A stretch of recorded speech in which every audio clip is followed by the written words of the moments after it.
Trenitalia's motivated workforce. Before you can create a motivated workforce, you need to understand why workers may lack motivation in the first place. Trenitalia is the greatest company that contributes to the development of a proposed major logistic for the whole nation.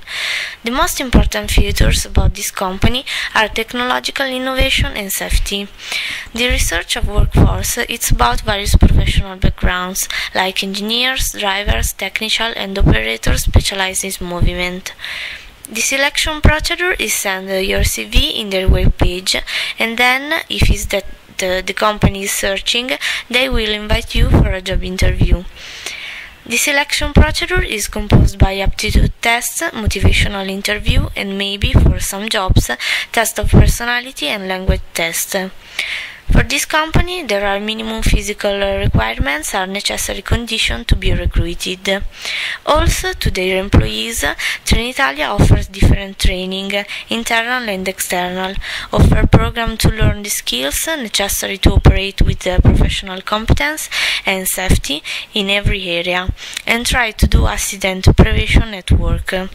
Also offer sanitary free visits. The operator training consists to have ability of problem solving, have a definite role, be able to work in groups, transmit sense of cooperation.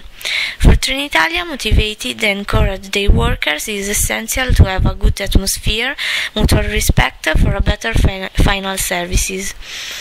People who are not motivated in their work effectively have less energy, are less resistant to change, and also low motivation because of frustration and feel of powerlessness. If people have responsibility, they are more likely to make better service. It's also very important to listen what are the opinions of employees about the conduct of business. How employees involved in the activities, its big advantage, the quality of the final service will be improved and will be major flexibility in the company. Trenitalia was and is still criticized for its high level of inefficiency, but recently the management of the group was reviewed and changed after a reorganization plan.